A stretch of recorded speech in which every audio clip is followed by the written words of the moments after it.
Bottorff, Here. Councilmember Story, Here. Vice Mayor Brooks, Here. and Mayor Peterson. Here. Thank you. Please rise and join us for the Pledge of Allegiance. I pledge allegiance to the flag of the United States of America, and to the and to the republic for which it stands, one nation, under God, indivisible, with liberty and justice for all. All right. In accordance with the current shelter-in-place order from Santa Cruz County Health Service and Executive Order N2920 from the Executive Department of the State of California, this council meeting is not physically open to the public. As you can see, we have limited council members and staff physically present in the council chambers during this meeting. The rest of the council has called in to participate remotely. As always, this meeting is cablecast live on Charter Communications Cable TV Channel 8 and is being recorded to be rebroadcast on the following Wednesday at 8 a.m. and on Saturday following the first rebroadcast at 1 p.m. on Charter Channel 71 and Comcast Channel 25. Meetings can also be viewed live from the city's website, cityofcapitola.org. Our technician tonight is Benjamin Thompson. Thank you for being here, Benjamin. Despite being physically closed to the public, participation is still possible. Public comment can be emailed to the council for their attention during tonight's meeting. Please identify the item you wish to comment on in your email subject line. Emailed comments will be accepted starting now up until I announce that public comment for an item is closed. Each emailed comment will be read aloud for up to 3 minutes or displayed on a screen. Emails can be sent to publiccomment@ci.capitola.ca.us. Emails received at that email address outside of the comment period outlined will not be included in the record. Lastly, we want to thank you for your patience tonight as we adapt to this different way of conducting council meetings for the safety of everyone involved. We're going to move forward. Are there any additional materials? No. Thank you. Any additions or deletions to tonight's agenda? Staff has no changes. Great. We'll move on to item 4, public comment. Now is the time for members of the public to address the City Council on any items not on tonight's agenda. Let's wait a minute here and see if we have any public comment come in via email. Doesn't look like we do. All right. No public comment, then we will close the public comments section of tonight's agenda and move on to City Council and staff comments. Let's start with Councilmember Bertrand. Do you have any comments? None at this time. Thank you. Councilmember Bottorff, any comments? I have no comments. Thank you, Mayor. Thank you. Councilmember Story? No comments. Thank you. Vice Mayor Brooks? I have none. Thank you. Thank you. And I just want to say briefly that if there are any members of the public that are in need of assistance, there's still many community organizations that are available to assist. Second Harvest Food Bank, Community Bridges has their community resource centers open, as well as Meal on Wheels is still operating. Please do reach out to your community if you are in need, because there are community resources available to you. I'm going to move on now to the consent calendar. All the items on the consent. Oh, I'm sorry. Are there any staff comments? Almost skipped over staff there. Thank you, Madam Mayor. I think the only thing I would note is for those of you who tuned in last week or 2 weeks ago for this council meeting, we're using the same format. There's very few staff in the room here this evening. We do have our department heads are available to answer any questions should they come up. They've logged into the Zoom call. So I think Great. that's it, and everything else I'll have in the presentations. Great, thank you. Any further staff comment? No? Okay. We're going to move on to our consent calendar then. Items listed in the consent agenda will be enacted in one motion. Is there any, any council questions on the consent calendar? I have a comment about item A, the minutes from the February 27th meeting. Just a comment? Well, yeah, our a requested change or correction. Okay, let's go ahead and vote on the remainder of the consent calendar first. Let me bring it first to public comment. Is there any member of the public that would wish to pull an item from the consent? Or any emails come in saying as such? I don't see anything. Okay, with that, we'll entertain a motion to approve the remainder of the consent calendars, agenda items 6, B, and C, and then we'll come back, Councilmember Story, to item A for the consideration of the change. Motion move to the one- approve. Second. I think I heard Bottorff and seconded by Bertrand. Okay. All in favor, let's do a roll call vote. My apologies, keep forgetting we're not here to do that kind of vote. No problem. Let's do a roll call, please. Councilmember Bertrand, I agree.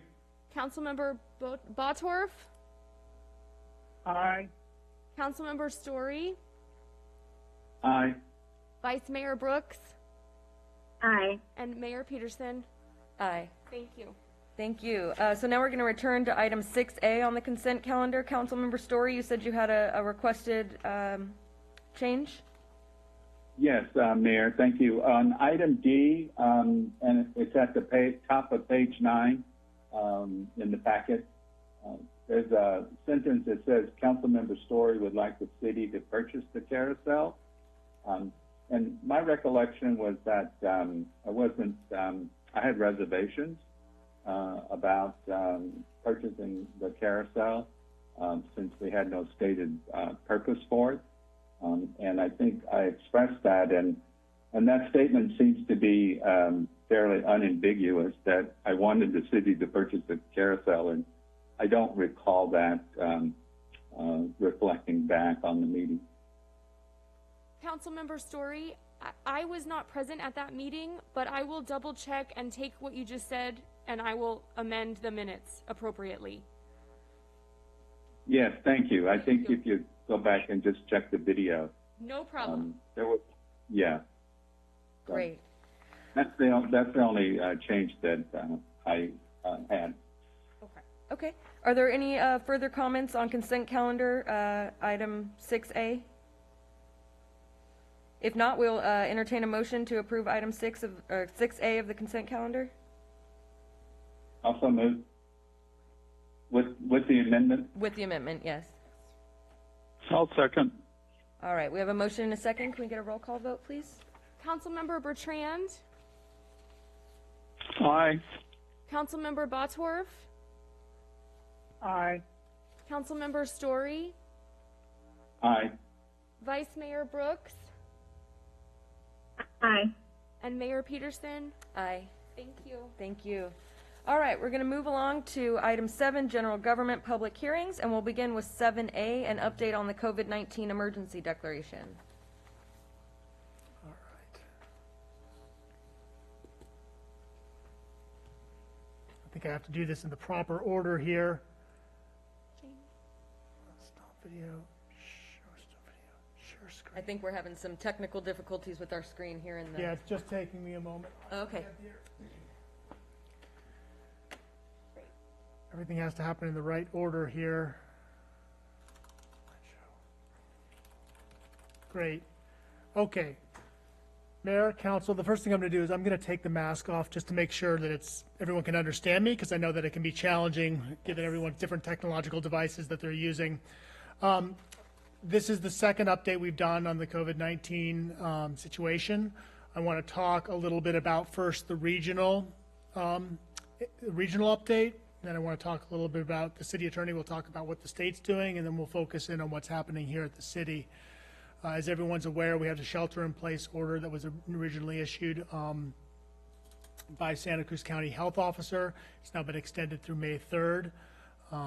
Just this week, we also had orders from the health officer recommending wearing facial coverings, cloth facial coverings, when people are out of their homes. In addition, we had a relatively dramatic order this week that came through that closed all beaches and parks within the entire county through next week. This was done in anticipation of some of the potential crowds that could be coming to our community over the Easter holiday. and the Santa Cruz County Public Schools will remain closed through this year. Wanted to share with you some data, some stats. I think everyone knows that I'm a bit of a data freak, so I will try to keep it relatively short, but this is a summary of sort of our regional status. This is information that can be found on the county's website, which is a great source of information. They did a recent update to the website, much more user-friendly format with a lot of data. They show that the total number of known cases in the county is 80, 13 of which required hospitalization. That is not the number of people that are currently in the hospital. I believe that number is currently about half that figure. And it breaks the cases down by age and known gender, as well as underlying conditions. Also on that page shows the number of new cases over time. And I think this is one of the data points that I think is helpful. If you can see my mouse right now, this is showing the number of positive tests that we've had over time. And you can see that we have not had a spike. Normally when you look at these sorts of curves, they show this sort of dramatic exponential growth. We've seen a relatively flat curve, which really goes to show the work that this community has done in terms of social distancing and trying to do its part to slow the spread of the virus. This is some other information that I presented at the last meeting, and I thought I'd share an update on it. This is from a website, Unicast, and they're pulling data from people's cell phones that show how much they're traveling. And then they give a score for every county in the state, as well as all the states in the country. California as a whole is getting a B right now. It looks like Santa Cruz County, we're at a B+. A lot of the coastal communities are doing pretty well. Interestingly, it's the first time that I've seen that the Bay Area counties were leading the way. What this chart on the bottom shows is over time, the sort of average amount of time that these phones traveled and how far. And it shows that starting right around May 13th, 14th, that we started to see a drop in travel, and all the way down to where we are today, where that figure is hovering around minus 50 to 60% of the normal travel. And then in addition, you can see up here are the number of new cases in the state. And again, it's a similar pattern, maybe not as dramatic as in our county, but you can see that with a typical exponential curve, you'd expect to see this number way up here by now, and we haven't been seeing that, and the number of cases has not spiked in recent days. Another data point I wanted to share is this is cumulative cases by county throughout the state. This is from the LA Times, and it shows all of the different counties and the different curves. And this is going back to when they first had their 20th case, and then how many cases they've had cumulatively over time. A steeper a curve, the more vertical it is, the worse a community is doing, because it means the cases are doubling more quickly. A flatter curve is better. It shows that the cases are growing much slower. One of the good pieces of news is here, as you can see, Santa Cruz County, and Santa Cruz County is actually on the lower end of the trajectory for all the counties in the state, and shows that it has a doubling time at this point of approximately once every 2 weeks. And again, I think that's a testament to the work that our community has done to try to really observe the new rules and the health orders issued by the health officer. Next, I'll turn over to Samantha Zutler, the city attorney, and she's prepared to give a little bit of an update on what's been happening at a statewide level on the crisis. Sam? Thanks, Jamie. Can you hear me? We can. Okay, great. So, it feels like every day is a year in some ways, and so it feels like things have moved so quickly. But one thing I just realized is we have not met since the governor issued his executive order on March 27th. It seems like a year and a half ago, prohibiting evictions. And he did that the night after, or the day after the evening in which the city of Capitola adopted an urgency ordinance prohibiting commercial and residential evictions. And his order was a little different. His order it extended the deadline in which a tenant who is served with an eviction lawsuit has to respond to that lawsuit for 60 days. And so the effect of that was essentially to prohibit just residential evictions for 60 days. So that happened on March 27th. Then on it was Monday of this week, the Judicial Council issued a set of 11 emergency rules. And one of those emergency rules is, I think, the most dramatic action on evictions we have seen to date. And that emergency rule, it was the first emergency rule. The effect of it is to essentially prohibit evictions from now until 90 days after the governor's stay-at-home order is lifted. And that judicial rule applies to residential and commercial evictions. The governor's order and the city of Capitola's ordinance required that to take advantage of the protections that the eviction be related to an inability to pay due to medical expenses or COVID-19. The rule by the Judicial Council does not include such a limitation. So the only limitation is that the only evictions that are permitted to go forward are those that are required for health and safety reasons, for the protection of health and safety reasons. No other evictions, residential or commercial, are permitted to go forward from the date the Judicial Council issued the rules, which I think was April 6th, to 90 days after the governor's stay-at-home order is lifted. The Judicial Council, one of their rules also applied the same restrictions to foreclosures. So those were issued on April 6th. Also on just recently, the governor's office has issued a flurry of orders. One of the most interesting, I think, was issued on earlier this week. It was April 3rd, and it prohibited price gouging. There's already a statute on the books in the penal code that prohibits price gouging after an emergency declaration is issued by the state, the feds, or a city.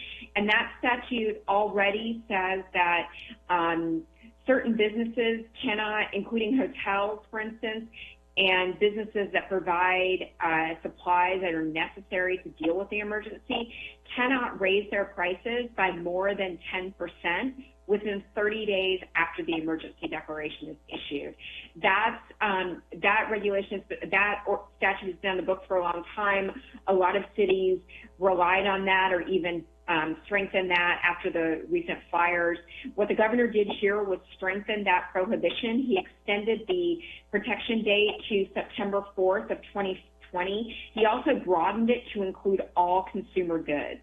The price on consumer goods cannot be 10% higher than the highest price on February 4th, 2020, unless it's for a specific reason enumerated in the order. So that's my update. There's a lot going on, but I think that's the highlight. All right, Sam, thank you. So now very quickly, I'm going to focus on what we've been doing as a city to respond to this. The first item, and this is an action for the council to consider taking this evening, is I believe it was late last week, I issued an order basically to try to help avert some of the issues that we saw potentially coming with crowds coming to our beach. And so what we did was we closed the upper and lower beach parking lots. The intent behind that was to make sure that those lots are very large and they're intended to accommodate a high level of traffic of people coming and visiting our beach, which at this time isn't appropriate. In addition, we reduced all parking in the village to 1 hour from 3 hours. We also banned large shade structures, that's tents and pop-ups from the beach. The intent behind that was, again, just with our very limited sand area, that we were concerned that the shade structures can effectively take up so much room that they end up really impacting social distancing protocols. So there's a resolution on for this evening and a recommendation to approve, to sort of ratify these orders that we've made. We've also been working very hard on a special edition newsletter for the community. This would just be a print version of some of the information that's contained in these presentations and also found online to try to get out to our community for folks who maybe don't have great internet access. We've been working with the county to provide some disaster service workers to help outside the city with the food distribution networks, as well as call centers, some of the shelters. So our staff has been stepping up and helping out there. And again, on the HR side, there's been so many changes with the federal rules around leave that we've been working to implement those changes as well. The police department continues to respond for calls for service. Our officers are wearing personal protective equipment when interacting with the public. Our lobby does remain open. It's one of the few city facilities that is open to the public with social distancing restrictions that apply. The police department has also formed a COVID operations team that began operations today. Really, the intent behind that is to get out on foot, bike, motorcycle, to help offer sort of a visible compliance team to help make sure that people are complying with the social distancing requirements. Public Works has been very focused recently, especially on the closure and barricades for the beach and park, given the health officer's orders to close these things. We've also continued our cleanings of our existing facilities. There's several projects that are ongoing construction projects, as well as 2 projects that are going out to bid right now, and they're continuing to process encroachment permit applications for development projects as they come forward.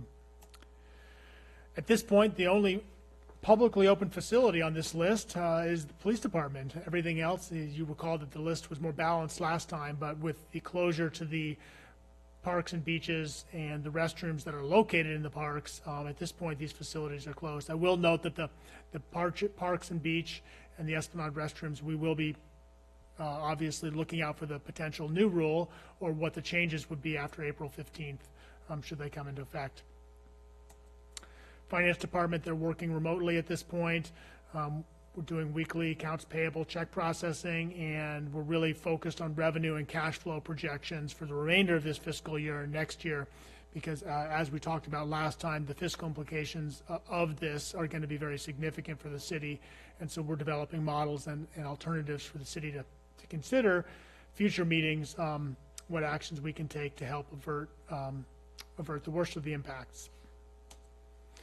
Planning Division, they held a Planning Commission meeting last week, fully remote. Similar process as what we're doing this evening. They received some public comment by email, and by all reports, it went well. Building Division is continuing to, one of the important things that came out in the updated shelter-in-place ordinance was the number of construction projects that were allowed to proceed was significantly pared back. So we've developed a list of all the active essential construction projects that are taking place at this time.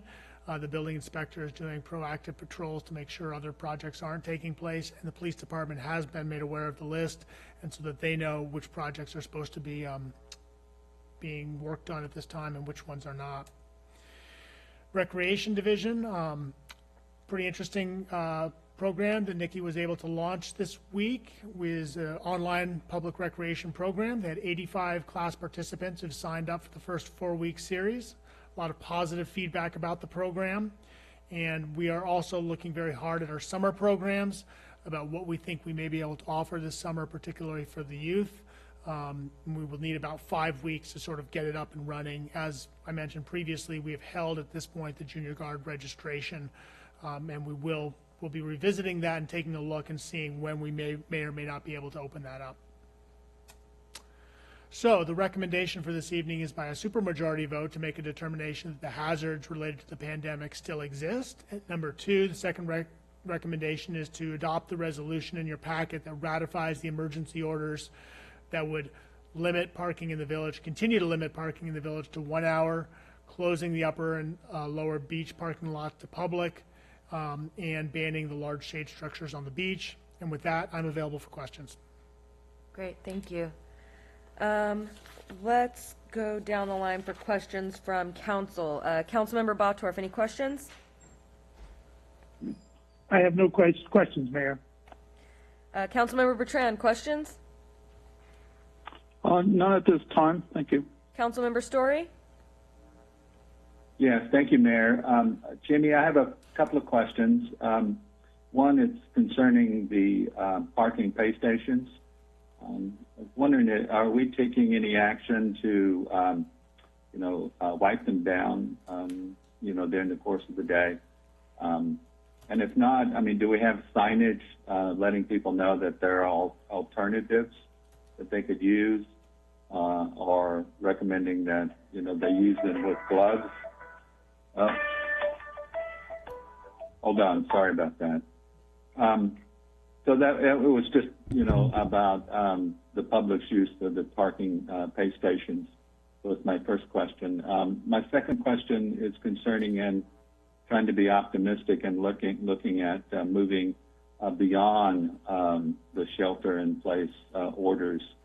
Has there been any discussions or thoughts about how we guide the public in transitioning out to maybe more community contact and doing it in a thoughtful and I think more measured way, or are we just going to open the doors and tell everybody to have at it?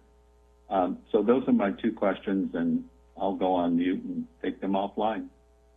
Okay, great. I think the first question, Chief McManus can help us out with the pay stations and what we're doing with them. Good evening, Mayor Peterson and council members. With regard to the pay stations, the short answer, Councilmember Story, is yes, we are wiping those down, cleaning those as best we can, monitoring the usage of the stations given some of the parking restrictions.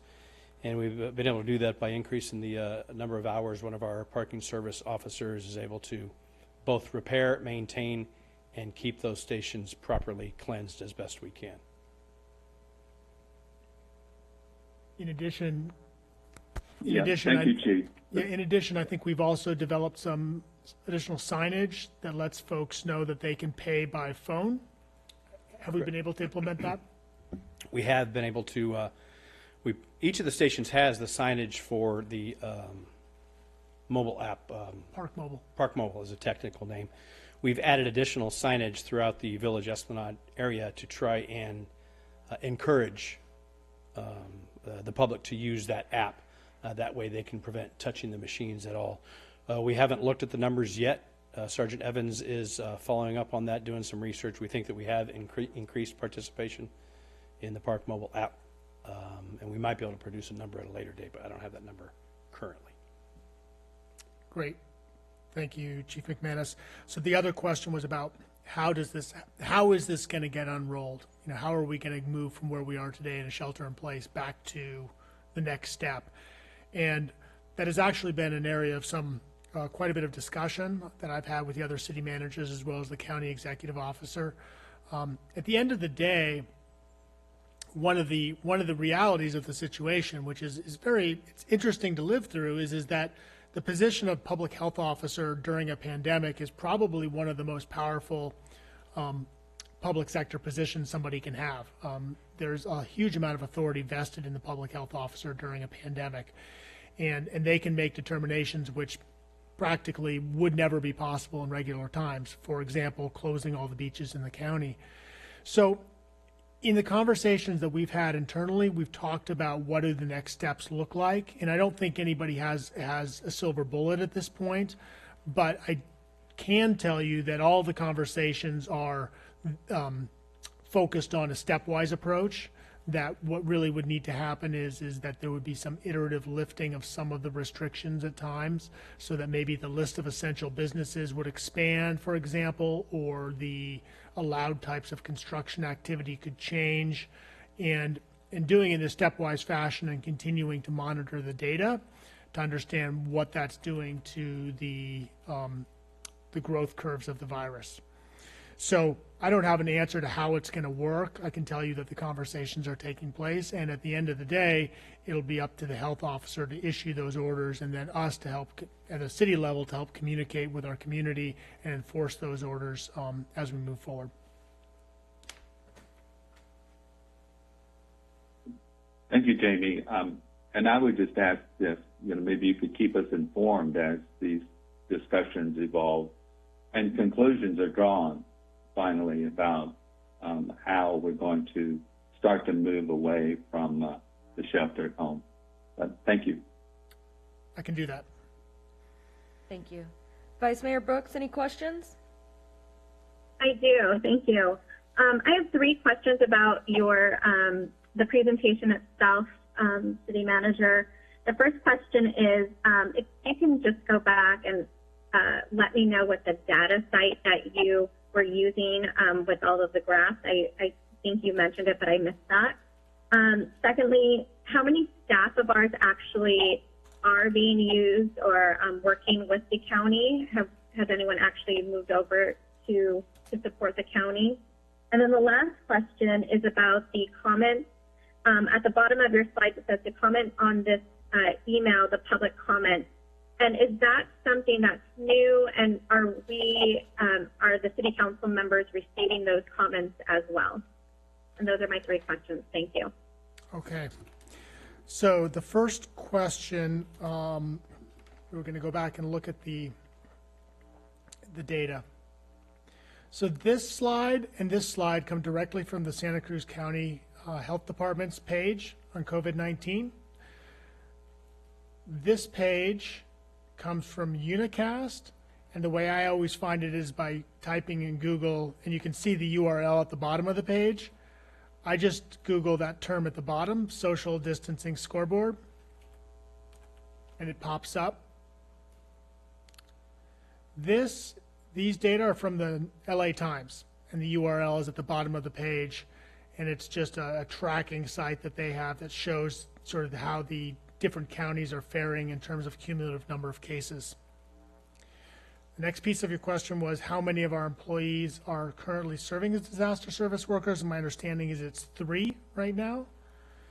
And then the last part of your question was, please remind me, I'm sorry. About the public comment. Oh, the public comment. Yes, so the public comment, when we get to that, when we get to the end of the questions, I will put up on the screen any public comment that we do receive, and we'll read it. We'll read it into the record as well as display it on the screen so you can see it. Thank you. So that's the email for council meetings themselves, not up all of the time, or is that available for folks to email any day? So that's intended to be for public comment during the meeting. Thank you. All right. Thank you. If there's no further council questions, we will bring it to public comment. Okay. So we'll see that email address in action here while we wait to see if anyone has emailed us with public comment on this item. And Doesn't look like it. doesn't look like we did. All right. Seeing none, we'll close public comment for that item and bring it back to the council for further discussion and a vote. Let's start with Councilmember Story. Do you have any additional discussion? I have no additional discussions, and I'll make a motion to approve the staff recommendation. Thank you. Councilmember Bottorff, any additional discussion? No additional comments, and I'll second that motion. Okay, we have a motion by Councilmember Story, a second by Councilmember Bottorff. Councilmember Bertrand, any additional comments? Yeah, no, I appreciate the city staff and Jamie in particular being aggressive on the actions that we're supporting here. Great. Vice Mayor Brooks? I have none. Thank you. All right. With that, we have a motion and a second. Can we do a roll call vote? Councilmember Bertrand, Aye. Councilmember Bottorff, Aye. Councilmember Story, Aye. Vice Mayor Brooks, Aye. and Mayor Peterson. Aye. Thank you. Thank you. Motion carries unanimously.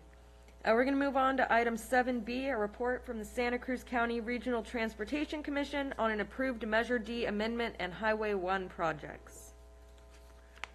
So this item is on the agenda at the request of Councilmember Bertrand, who's our RTC representative. And I believe we have Guy Preston on the line. And Guy, if you're ready, I'm prepared to, Guy Preston is the executive director for the RTC, and I'm prepared to to man your presentation. Just give me your cues. Thank you, Jamie. Good evening, council members, and thank you for the opportunity to present here today. This, as Jamie stated, this presentation was at the request of your council member Bertrand, who I refer to as Commissioner Bertrand, because he serves as one of my 12 commissioners, as does Commissioner Bottorff, who you know as Councilmember Bottorff, but he is one of my 12 commissioners as well, and they represent Capitola very well. With that, I think I'm ready for you to advance to the next slide. So I'm here today to talk to you about Measure D, and Measure D expenditure plan provided for 25% of revenue to be allocated to the highway program. But starting from the very beginning, on November 8th, 2016, the voters of Santa Cruz County approved the Measure D ordinance, enacting a retail transaction and use tax dedicated to making transportation improvements. The ordinance includes an expenditure plan and a requirement that the Santa Cruz County Regional Transportation Commission, in its role as the Measure D authority, shall allocate, administer, and oversee the expenditure of all measure revenues which are not directly allocated by formula annually to other agencies through an implementation plan. And I'm ready for the next slide. So the expenditure plan outlines the use of measure revenue distributed across 5 investment categories. The investment categories are consistent with the regional transportation plan and improve mobility, promote sustainability, and improve safety regionally. There are 5 categories. The neighborhood and street projects represent the biggest pot, and that's shown there in fuchsia at 30%. Transit and paratransit receive 20% of revenues. The highway corridor, which we're here to talk about tonight, receives 25% of revenue. The rail corridor receives 8%, and the active transportation category receives 17%. Next slide.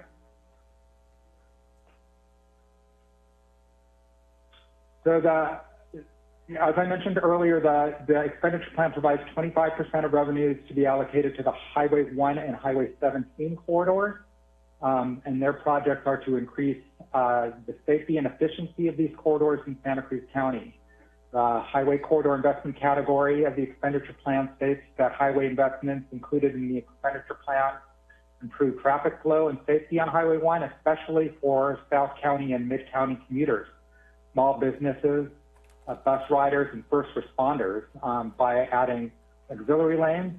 It also allows for bicycle and pedestrian crossings. The auxiliary lanes are identified as lower cost highway projects that can improve flow by separating entering and exiting traffic from the through lanes and can help improve the safety on this high traffic volume corridor.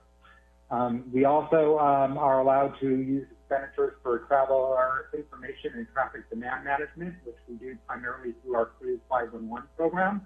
And the highway corridor investment category also states that programs that reduce fatal injuries, collisions on highways, and reduce congestion are funded by measure revenue. Next slide. So although Measure D provides significant funding to deliver regional investments identified through the expenditure plan, it was not intended to fully fund all investments. Section 9 of the ordinance states that leveraging or matching of outside funding sources is strongly encouraged. When the ordinance was written and adopted by the voters, there was limited and unreliable state and federal funding sources. In 2017, the California State Legislature passed and the governor signed Senate Bill 1, also known as the Road Repair and Accountability Act, and that increased transportation funding by an estimated $52.4 billion over the next 10 years. There's several key competitive grant programs included that RTC plans to target for various different uses, including the Active Transportation Program, which provides $100 million per year to agencies that are successful in securing those grants. Two most important ones for Highway 1 are the next two, and that's the Local Partnership Program, and that provides $200 million per year, and the Solutions for Congested Corridors Program provides $250 million per year to successful applicants. Next slide.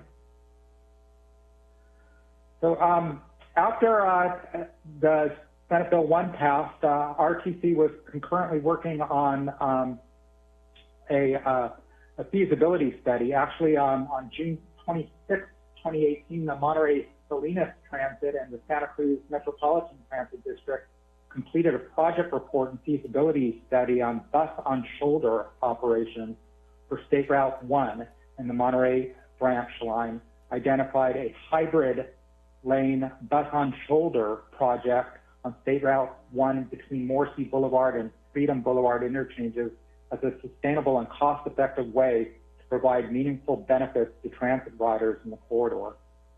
Next slide. Meanwhile, RTC was working on trying to identify all the investments that the county kind of wanted to do regionally. And on January 17th of 2019, the RTC adopted its Unified Corridor Investment Study, which identified a preferred scenario of improvements on 3 east-west corridors, including the highway. Next slide. The preferred scenario from the UCIS included integrating bus-on-shoulders with the construction of auxiliary lanes, with a strategy to utilize Measure D funds as matching funds to compete for and secure state and federal competitive grants for the hybrid auxiliary lane bus-on-shoulder project. Next slide. So RTC worked with the CHP and Caltrans and Santa Cruz Metro, and on May 23rd, 2019, it completed a report for the State Route 1 auxiliary lane bus-on-shoulder concept of operation, which represents a hybrid auxiliary lane bus-on-shoulder facility extending from Monterey Boulevard to Freedom Boulevard. And Caltrans and the Highway Patrol both supported this project.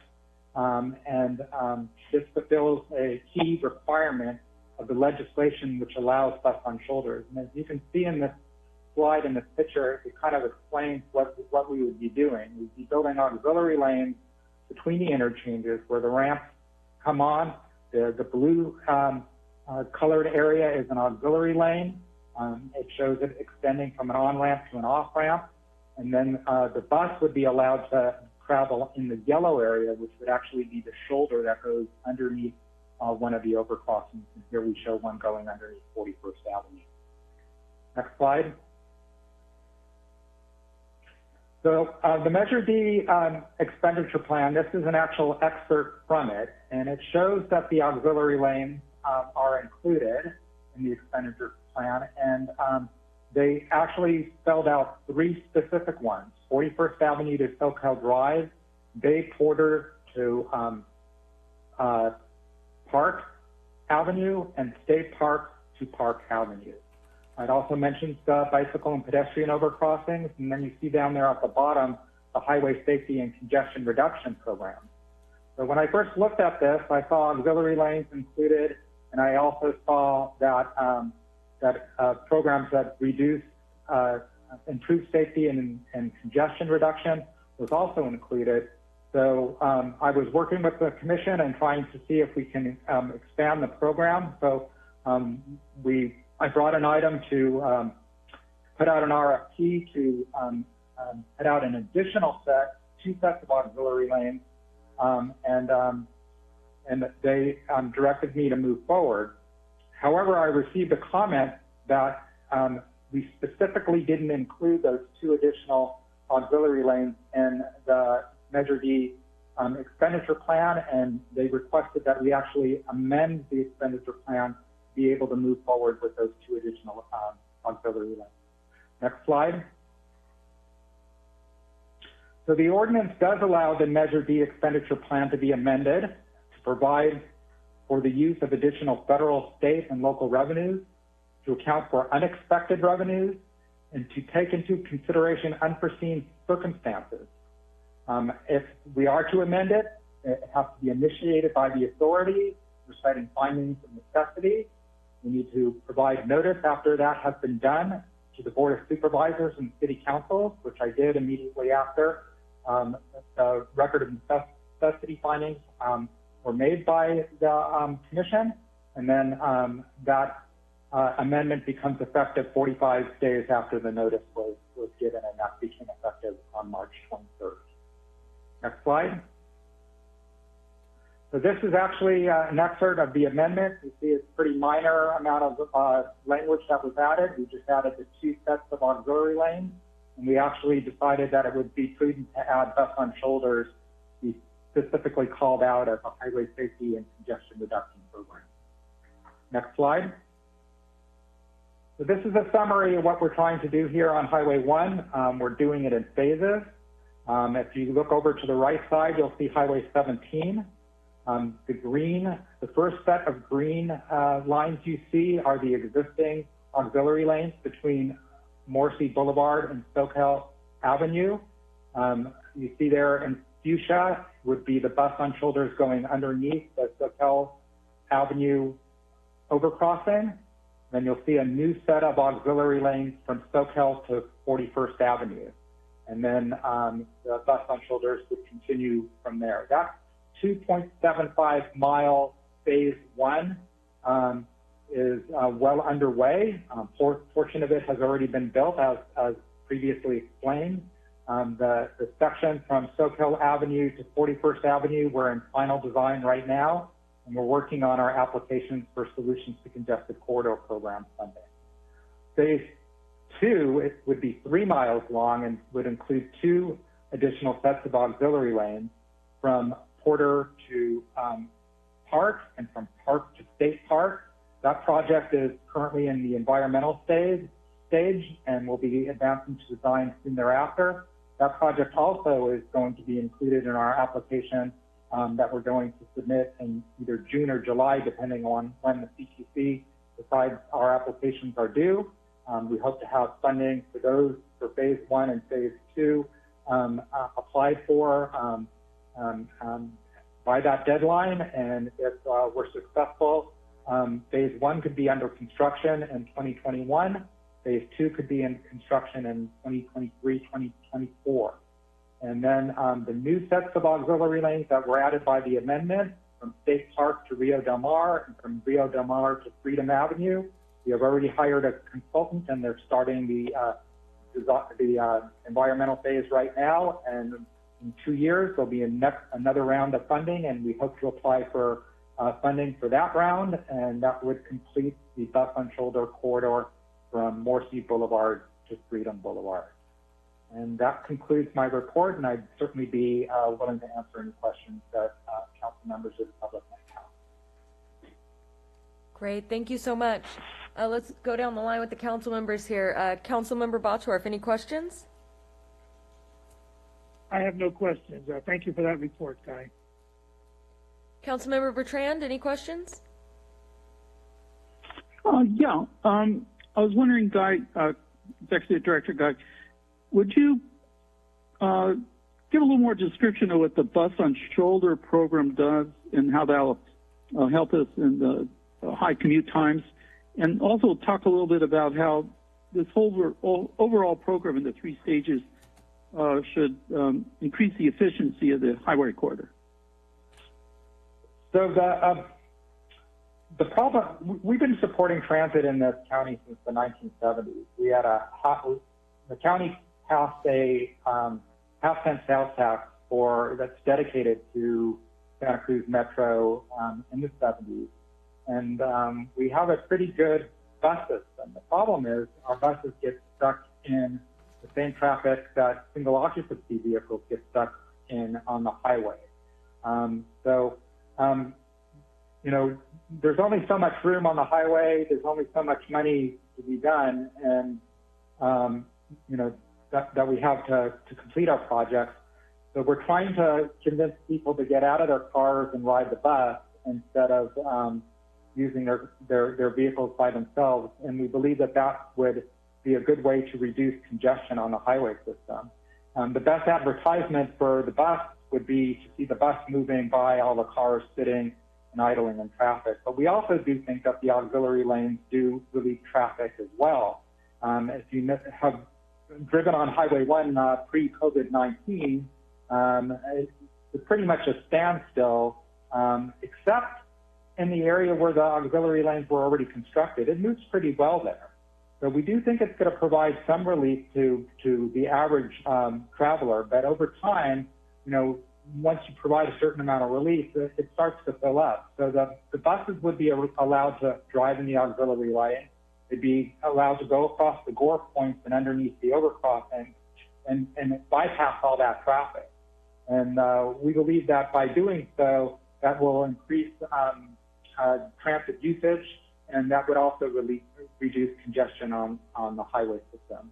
So by each phase of the project, as we build each phase, we're going to provide some congestion relief and provide an opportunity for the buses to use the auxiliary lanes and the shoulders to bypass the traffic. We can't build it all at once because we don't be able to apply for the funding and get the funding in place. We must have environmental clearance. So we will we'll apply for it in phases and move forward as we can until we can complete the system. I don't know if that answers your question. If not, let me know, and I'll see if I can provide any more detail. No, it does, and I think it gives a pretty good idea of how the buses, with the additions of the auxiliary lane and the bus on shoulder, is going to help considerably. And I like your comment about the advertisement. And one of the things that's really important about applying for this funding is to propose the sorts of projects that the California Transportation Commission is looking for. And the CTC is very much interested in seeing multimodal projects that include more than one mode of transportation. So our project would reduce congestion for single occupancy vehicles and trucks driving on Highway 1, but it also has a transit component, and it also has the bicycle ped overcrossings included in them as well. We have one at Chanticleer Avenue. We have one at Mar Vista. We're also going to be replacing the bridge at Capitola Avenue, and the new bridge at Capitola Avenue and the city of Capitola will have bicycle lanes on it. So we find it to be very attractive. The new project that we added from State Park to Rio Del Mar includes the 2 railroad bridges, and those are going to be replaced with longer bridges to accommodate the auxiliary lane. That'll provide shoulders in those locations where there currently are no shoulders. So that's going to improve safety and allow emergency vehicles a place to go. If we're ever in an emergency that's different than this one, where we're asked to stay home, one that requires us to evacuate, we will actually have additional width on the highway system, so there's a huge safety component in it as well. They're looking for innovative projects and projects that that kind of think outside the box. And every single meeting that I've gone to statewide and talked about this project, it's been extremely popular. Santa Cruz and Monterey County are the only 2 counties in the state that have legislation that allow buses to ride on the shoulders. So we're going to be very unique in our application, and we think based upon those factors, we have a very good chance of being successful. Thank you. Great, thank you. Let's see, Councilmember Story, any questions? Yes, thank you, Mayor. And Guy, thank you for coming on and giving us this report, and particularly the visuals on the relationship between the bus on shoulders and the auxiliary lanes. And it appears that the bus on shoulder is a continuation of the auxiliary lane. And my question is, I mean, if you could confirm that the bus on shoulder is exclusively for buses only, but I know that the auxiliary lanes are not. And so I wonder, what is going to be the enforcement mechanism? Is this like signage and fines for cars that may travel on the shoulder? So I was just curious about that. Yeah, we've been working very closely with the CHP and Santa Cruz Metro. We are going to have significant signage out there that shows that buses are only permitted on the shoulders, and the shoulders that they're using are only under the existing overcrosses. They will be using the auxiliary lanes alongside or with the vehicles that will also be allowed to use the auxiliary lanes. So you pretty much answered your question with your statement that is it going to be fines and and enforcement by CHP, yes, that's exactly how it's going to be done. We don't really think that there's going to be too much abuse. I think it would be pretty obvious that only a bus is allowed. You know, I know that there's abuse with HOV lanes. Those are the high occupancy vehicle lanes that you see. But, you know, it's very hard to tell with those high occupancy vehicles if there's a small kid in the back or if there's, you know, if they have an exception to ride in the HOV lane based on them being an electric vehicle. But when you're riding under the overcrossings, only buses are going to be permitted. And we do think that most of the public would comply. And if they don't, CHP is looking towards enforcing, and we are looking to provide paid barriers for the CHP to park in so that they could be very visible and enforce the requirements of the law, which would not allow the vehicles to ride underneath the overcrossing shoulders. That's good. Thank you. Great, thank you. Vice Mayor Brooks, any questions? I have none, thank you. All right, great. With that, we will bring it to public comment. Have we received any emails from the public on this item? And refreshing. Looks like we did not. Seeing none. All right, we will close public comment for this item. And this was just an informational report, so there's no additional action, correct? That's correct. All right. Thank you so much, Guy Preston, Executive Director of the Regional Transportation Commission. We really appreciate you providing that update for us this evening. You're very welcome. Anytime, just let me know. Wonderful. Thanks again. Take care. We're going to move on to item 7C, the final item of tonight's agenda. Consider allocating $10,000 of emergency grant funding to help address the COVID-19 pandemic. And we will go for a staff report. All right, council members, Mayor.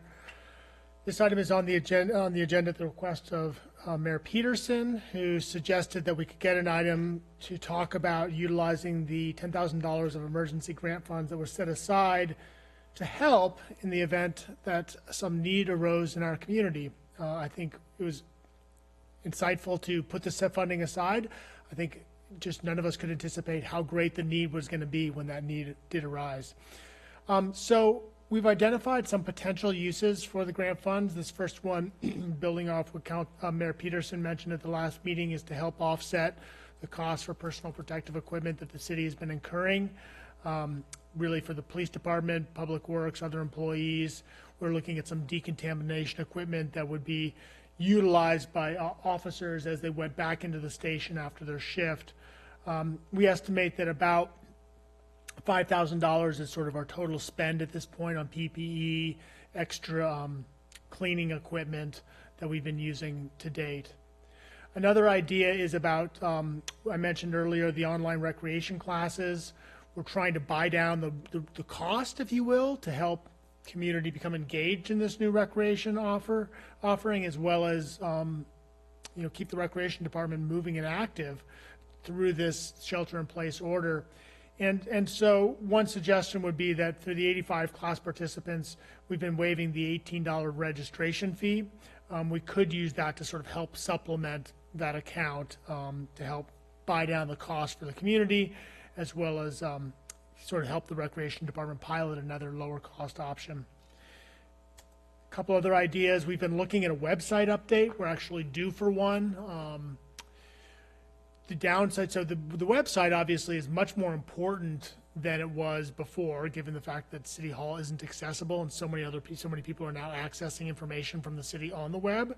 The problem, of course, is that we can't get it done in 3 weeks, 2 weeks. So this is, more of a longer-term project, but I thought I'd put it in the mix. And we have some information about what that might look like if you're interested. And we estimate that at about $4,000 to complete the website upgrade. We've also, we could install some public sanitation devices, maybe at McGregor, Esplanade, Jade Street Parks. That'd sort of be public hand washing stations. The cost isn't too significant. Each one is about $120 a month plus a $30 setup fee. Obviously, we couldn't put them in the parks until the parks became open, but that is a fourth option to use the grant funds. And then the fifth option, Mayor Peterson brought this up, I think, when she mentioned this item in our last meeting, was that the Community Foundation has established a COVID-19 local response fund. The funds are used to support organizations in their response throughout the county. As of the end of last month, they'd granted over $500,000 out of this fund, and the first fund priority is for organizations that are on the front lines of the COVID-19 response. And so with that, the recommendation is the council to identify some uses for the $10,000 of emergency grant funds, and I'm available for questions. All right. Councilmember Bottorff, any questions? I have no questions. Thank you. Thank you. Councilmember Bertrand, questions?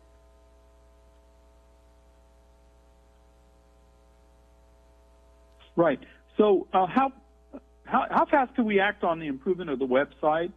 And I agree with you. This is a long-term benefit to the city. Can you give me expand a little bit about what we'd be working on?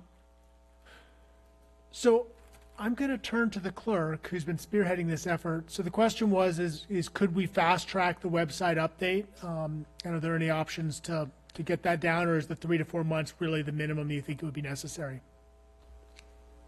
From discussions, can everyone hear me?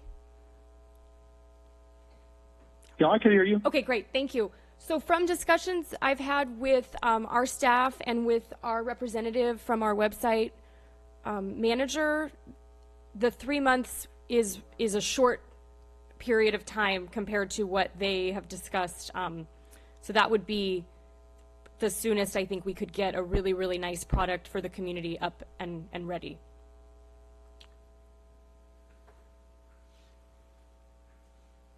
Does that answer your question, Councilmember Bertrand? Well, I'm sort of wondering what the enhancements are and the features that would be of benefit to the city of Capitola and the residents. Absolutely. So, So would you like a little bit? We do have a few slides to show what they would look like. Would that be helpful to take a look at? Yeah, that'd be great. I'm just trying to envision if this is the choice of the council, what we'd be spending our money on. Thank you.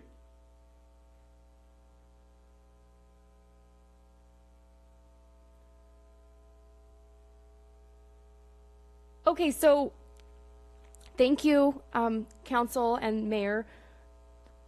I think we're all aware that our website is a little old. It could be revamped. This has been something we've discussed for a while, but like our city manager said, City Hall is closed. Most people are getting information they need from our website, so it's very important that that information is clear, easy to access. A significant thing is that it should be mobile friendly so that those can access our information on their phones, not just on a laptop or personal computer. And something that's close to my heart is that our social media accounts could be better integrated into our website. So at this point, I hate to say that our website is a little confusing, it's text heavy, there's a lot of information, which is wonderful, but it's a little hard to navigate. So I have some examples here. There's too much text happening. If you click through, that'll become more apparent. And yes, I believe there's too many steps. For example, to get to our Instagram page from our website, there's not 1, not 2, not even 3, but 4 clicks where there could be 1. So what we do want, as I said, is clear information that's concise. I feel it's important for that to make sense to people that don't work for the city or aren't super familiar with the way we run public meetings, for example. So how can we use keywords and logical explanations so that anyone can really get the information they need? And it should be pretty. So here's an example. This is a revamped website, that exact same fee that we would pay, the $4,000 that the city of Los Altos had gone through with the same provider that we use. As you can see, there's a very clear, obvious bar there at the top that has COVID-19 information. If you were to click on that, the next slide shows a very nice, this is a little small just for our screen, but a clear page with links that are embedded in the first page, not hidden at the bottom, as our website is now, for all different information takes you to the appropriate resources based on the current emergency. So, yeah. Do we want to? That would be, yeah, that's the example I have ready. Off the top of my head, I have a few more cities that have gone through the same process, but I think we can agree this is a good thing to do, just maybe not right now. That's, of course, up to you. Thank you. Let me see, who was that? Councilmember Story? Or who was asking that question? Bertrand, thank you. Did that answer your question, Councilmember Bertrand? Yeah, I think that gives me a good idea. Obviously, I've had some issues with our website, so I'm glad the city's addressing this. Great, thank you. Councilmember Story, any questions? Yes, can you hear me? Yes, we can I've hear had a you. little technical difficulties, but I had a question about the hand washing stations. And I just, are the bathrooms at the Esplanade in J Street Park, have they, or will they be open? Will the hand washing stations be in the bathrooms or outside of the bathrooms? And are the bathrooms available for hand washing? Steve, are you online? Do you want to answer that?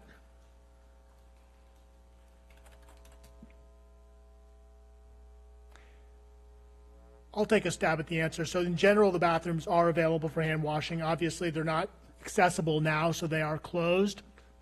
We talked about potentially getting these hand washing stations, maybe at locations that were a little bit removed, a little bit further distance from the restrooms. That was certainly a conversation we had internally, was how much of a need was there at Jade Street and the Esplanade, given that there are already restrooms. But we think that potentially getting them a little bit further away from the restrooms, even when they're open, would provide some benefit.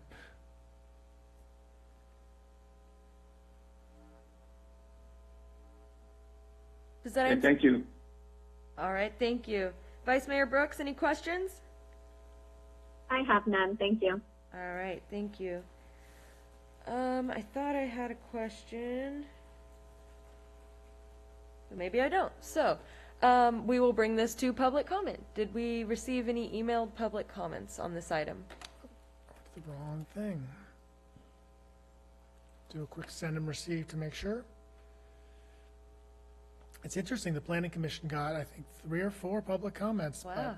But, they must have hot topics on their agenda. I guess so. No, it doesn't look like we got any public comments. All right. Seeing none, we'll close public comment for this item, bring it back to council for discussion and a vote. We'll start down at the other end, or who would be at the other end of the table tonight. Let's start with Councilmember Story. Do you have any additional comments? Oh yes, thank you, Mayor. Yes, I just wanted to express, coming out of this pandemic, I think that we're going to have some significant fiscal issues before us, and I think I would have us rather wait on how we expend money until we see what those fiscal issues are going to be, the depth of them, and what all the needs will be before us at that time. With that said, I think it would be appropriate to spend the $5,000 for the PPE, because I assume that's probably supplanting general fund money that we would be using, and also the hand washing stations. That's kind of a minor expense. So I think I'd leave that to staff whether they felt that was a needed service that we needed to provide. But in view that we have the bathrooms at Jade Street and at the Esplanade, and if we just made sure that they were stocked with the necessary soap and drying paper towels or the drying machines. But at McGregor, when that opens up again, I don't know that we have anything there suitable, so that may be appropriate. That's a smaller amount. But I think that I would like to see us hold off on any of the other expenditures, and that's not an expression about their worthiness. I think they're all very worthy, and at some point we need to address them. But I think at this time, I think that we need to look toward addressing some significant fiscal issues that may be confronting us. So those are my comments. Thank you. Thank you, Councilmember Story. Vice Mayor Brooks? Yes, thank you. Thank you, Mayor Peterson, for bringing this forward to the attention of to the rest of council. I would agree for the most part with Councilmember Story. I think that it is hard to weigh out what our actual financial needs will be when we come out of the shelter in place and even further down the road.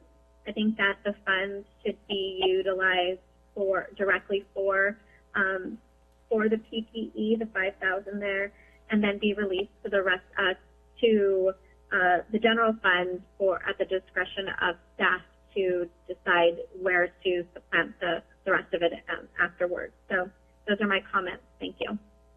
Thank you. Councilmember Bertrand? Yeah, I think Sam's actually correct that we will have financial issues coming up, but the immediate issue right now is personal protection, and I think the last meeting I talked about that, especially for our police department. So in general, I think we should provide that protection. We may not need 5,000. I would support a measure that said, as we need it. I don't want to be short of money for that particular concern. Maybe we could put signs up to remind people that there's bathrooms, and they could definitely go into the bathroom at Jade Street Park or at the Esplanade and wash your hands there. The other reason why I think we should expand on the website is, as Sam brought up earlier, we're going to have to do a lot of work, I think, if we engage with our community, especially if we make that effort, to prepare City of Capitola for all the developments that are going to be unfolding as we get out of this crisis. It's probably going to be quite extensive, the different things that the public will want to know about. So from that perspective, I think we should have a website that is very easy for people to use. The people in this town are going to look to us to help be a main source for that kind of information. And I think this website development would be very critical in that regard. So I would support the 4,000 for that for sure. Thank you. Thank you. Councilmember Bottorff? Thank you, Mayor Peterson. Before I weigh in on how I think this money should be distributed, I want to go back a little bit because this is kind of a fund that's near and dear to me. I think this fund, Mayor Peterson, you and I got together, I think it was about 3 years ago, and came up with this $10,000 as a fund for something we had no idea what we were putting the money aside for. And as this city manager alluded to when we first started, it's great that we have this money available to us for something that we planned for but had no idea it was coming. And I think this is exactly what we were talking about 3 years ago when we set this money aside, was for something that we couldn't predict. But rather than have to, like right now, we all know that because of sales tax and other issues with the city, our dollars are going to be tight. But this is money that was set aside just for this purpose. And I remember at the time that we took a little bit of abuse for setting aside money that wasn't dedicated for any fund. And I think it's a great luxury that we have this money now to use it, because the ideas that have come up, I think, are justified at this time. I totally support the $5,000 for the police department for PPE. I think that the risk that they're assuming right now is beyond measure. So if that's what they need, that's what they should get. I am disturbed by our website.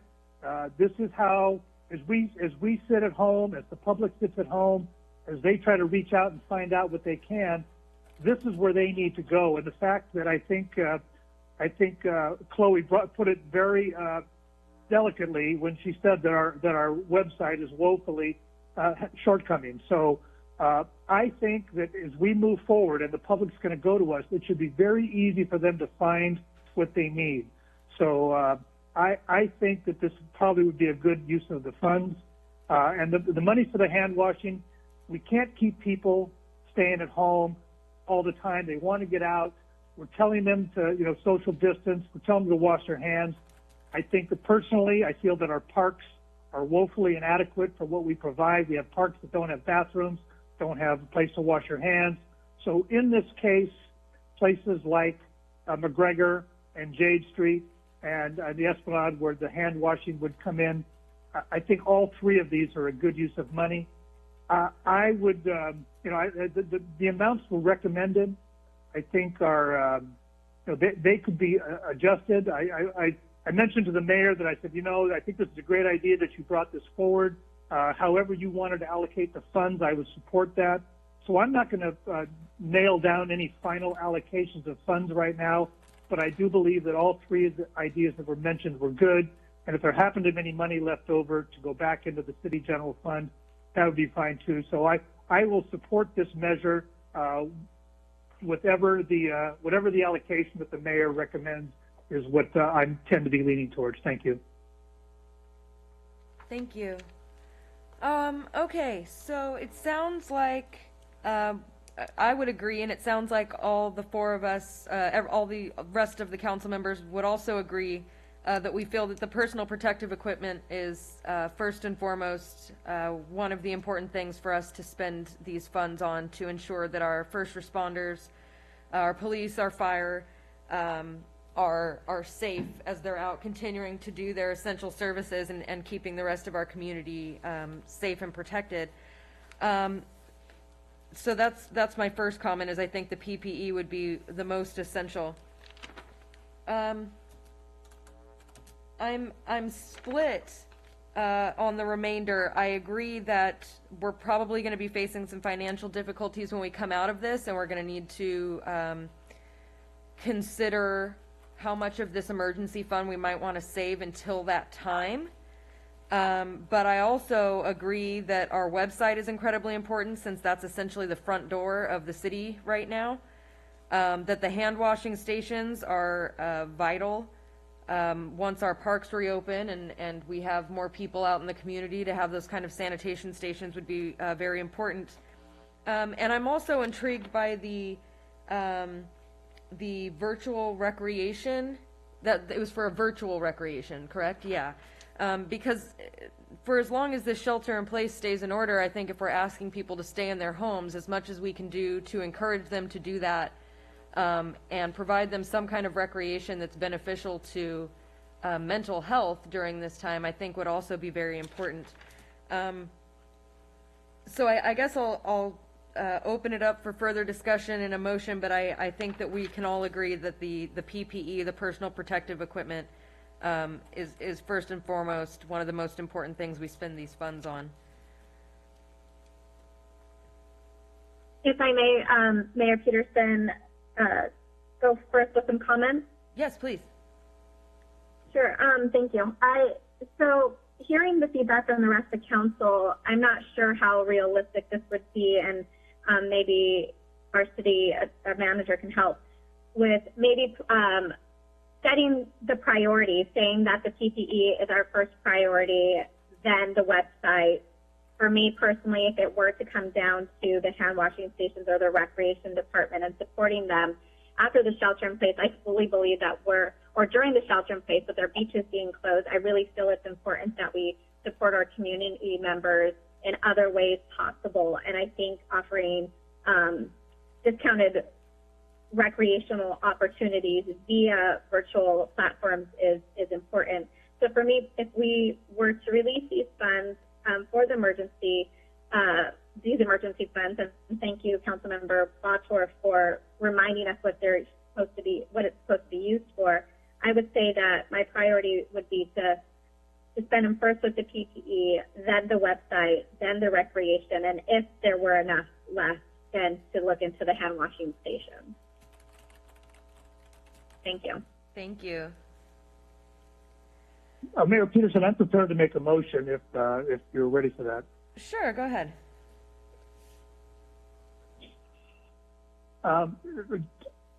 Just one quick question for the city manager. If you could just give me again the numbers for the recreational program and the bathrooms. So the sanitation stations are $120 a month with a $30 setup fee. So if we just put one in McGregor, it'd be $150 for the first month, $270, I want to say, after 2 months. The other question was about, can you see my screen right now? The recreation program. The other question was about the recreational fees. Right, so the recreation program. So the recreation program right now, I mean, in order to help drive recreation, we were rolling this thing out pretty quickly, this online rec class. So the city, in fact, actually waived that $18 registration fee for the 85 residents who signed up for the class. So, in a sense, this is something we've already done. This was really intended to help people during the shelter in place, as the council members have noted, as well as make it affordable and get people other activities. So the cost of waiving that for those 85 class registrants so far is $1,500.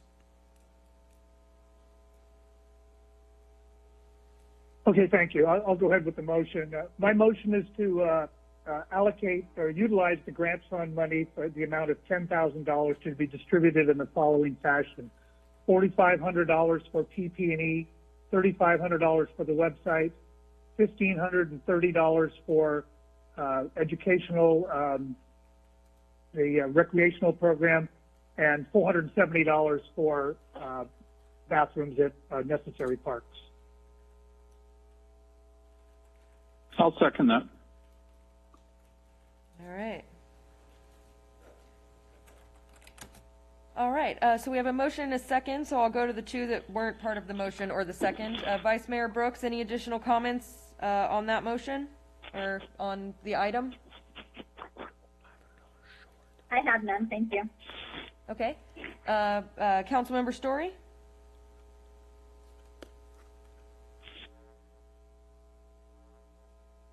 Councilmember Story, do you have any? Thank you. Oh, I'm sorry. Go ahead. Yeah, I'm here. I'm sorry. I'm having a little technical difficulties, but well, I have a little difficulty spending $3,500 on the website at this time. It won't be up and running for 3 or 4 months.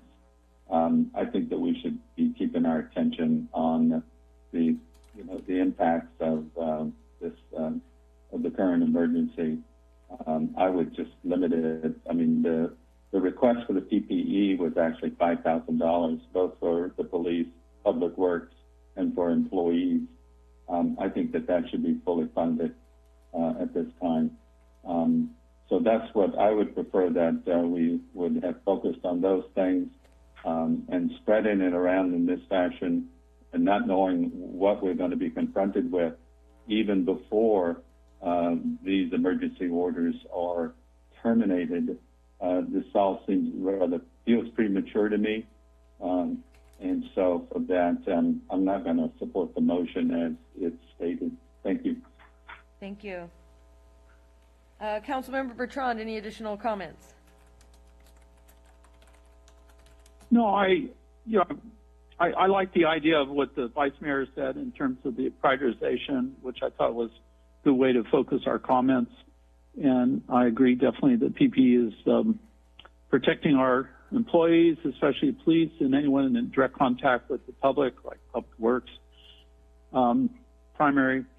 I agree with Sam that the website won't be out very quickly, but I think by the time we get this done, we will be in the midst of trying to engage with the public and making sure that they engage with the city and trying to move forward. We have so much to do, get our commercial sector going, getting the regular activities of our village going. I think the website will be very critical at that time. Thank you. Thank you. Oh, I'm sorry. Mr. City Manager. Mayor, Council, one point that we didn't make during the presentation as we were talking about the website is if we do include funding to the website upgrade, we think that potentially having a council member assigned to a subcommittee that could help kind of guide the process could be valuable. Not necessary, but certainly could be helpful. So you may want to consider that as part of the motion if we do decide to include the website at this time. Okay. I think it's, Mayor Peterson. oh, I'm sorry, yes, go ahead. No, I was just gonna, if Councilmember Bottorff wanted to amend his motion, I would be more than happy to join that committee. Councilmember Bottorff, do you accept that as a friendly amendment to your motion to recommend Vice Mayor Brooks to work with staff on the website?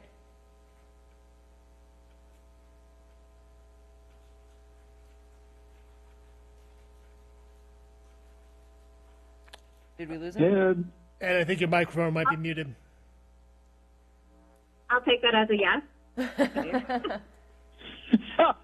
and I will agree with the, as a second, I'll agree with it. Okay, so we have the person who seconded the motion agreeing with it. We're just waiting for Councilmember Bottorff. Can you hear us? It looks like We might have lost him. we might have lost him. Can this be a mayor's committee? It's connecting. If you give him 1 second, I could say it's connecting. Okay. Okay. Is that something that would need to be part of the motion, or could that be decided offline? It could be decided offline. The council could simply say that the mayor has the authority to appoint somebody to a committee. Okay. That works for me. Do I need like council consensus that I as mayor can appoint someone to that committee, or how would we move forward with this? Given that we're having the discussion at a meeting, I think it probably would be appropriate. The challenge here is it looks like we've lost Councilmember Bottorff. So, Okay. Should we take? So if that's true, and if someone would just like to make another motion, if someone makes another motion, it'll be voted on first. Oh, okay. So that was And our if it obviates the need for the first one, then I think we've solved the problem. great. Sure, I'll make a motion similarly to Councilmember Bottorff for note's sake. I think Chloe has those. The addition I would add is to ensure that the recreation and the hand washing stuff is for the extent of the shelter in place. I don't know if that needed to be said, but I just want to make sure that's noted, and that I would be more than happy to assist in the website editing. Okay. I'll second that. Okay, second by Councilmember Bertrand. Okay. How many bathrooms or hand washing stations will that $470 get us? Just one, right? I think that gets us. Is it $120 for each station plus the $30 setup? Yeah. So that would be 3 for. Oh no, I'm sorry. I'm looking at the wrong math. You're right. So 3 for 1 month. for 1 month. Okay.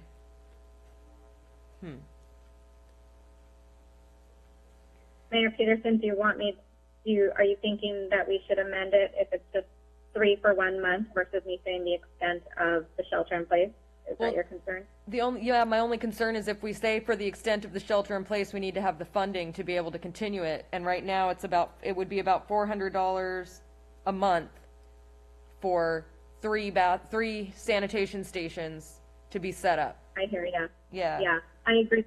So I would just strike that from my motion. And if Either that, Councilmember, I'm sorry, I didn't mean to, I was going to say either that, or if we wanted to get 3 bathrooms for, 3 months, we would essentially need to take that funding from somewhere else, possibly like reimbursements from the rec. yeah, that's not what I would do. I would just leave it to the discretion of staff to utilize the dollars to the extent of what we have.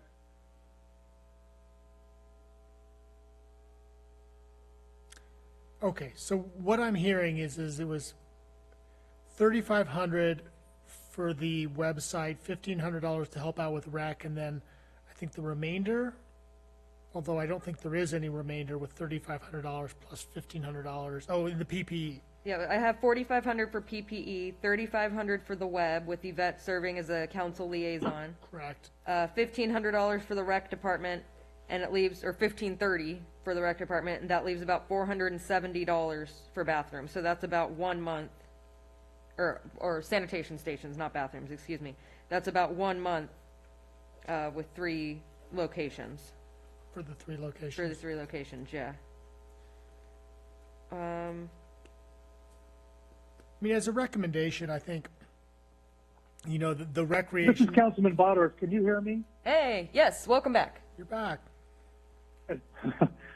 Sorry for the technical difficulties. I just want, before you get too far down the road, I guess, not sure if the other motion is already on board, but it sounds like it's consistent with what I had, which is fine. Yes. And there's a challenge here. There's only $10,000. And, you know, I think it's just, we give the guidelines on the motion for the amounts, and the city manager adjusts it as needed.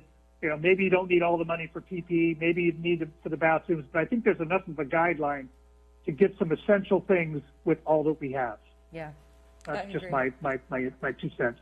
I agree. So, Councilmember Bottorff, when you were off the line, Councilmember Brooks made an additional motion that was almost exactly the same as yours, but we did that because we weren't sure if we'd get you back, and so now Councilmember Brooks's motion will be voted on first. Councilwoman I would like to withdraw my motion if I can. Oh, you're going to withdraw it? Yeah, so then Okay. Councilmember Fox can finish. Thank you. Okay. So, Councilwoman Brooks. And I'm okay with the friendly amendment for Councilman Brooks, or for Vice Mayor Brooks to be on that committee. Okay. So, Vice Mayor Brooks has withdrawn her motion. We're back to Councilmember Bottorff's motion with the amendment that Yvette be added to the committee. Would there be a willingness, Councilmember Bottorff and Councilmember Bertrand, who seconded it, for the interest of ensuring that all of our needs are met, to say that we as a council are agreeing to expend this $10,000, and we recommend that it be spent in this manner, as Councilmember Bottorff laid out, and that way, if there's any need for the city manager to rearrange some of these funds accordingly, to ensure that all the city's needs are met, that they would have the ability to do so. Would that seem appropriate? If that's an amendment, that's a friendly amendment, I think that's a good guideline to give the city manager. Okay. I agree with the guideline. Thank you. Okay. Does the city clerk have the motion? I know it got a little complicated for a Thank you. second there. Okay. I'll just give a period of silence for just a second here to see is there any additional council comment on this issue? Hearing none, we have a motion and a second. Can we have a roll call vote, please? Yes. Councilmember Bertrand. Aye. Councilmember Bottorff. Aye, and thank you for all your patience. Councilmember Story. No. Vice Mayor Brooks. Aye. And Mayor Peterson. Aye. Thank you. Motion carries 4-1. That brings us to the end of tonight's agenda. Thank you so much for all the council members and all the staff that joined us tonight via the Zoom meeting. Thank you to the staff that's here in the room practicing social distancing and wearing our face coverings as is recommended now for health and safety of others and of ourselves. Thank you to our police and our fire and all our first responders and everyone on the front line. Please take care of yourselves and take care of each other. Be safe and be well. Meeting adjourned. Thank you. Thank you. Thank you.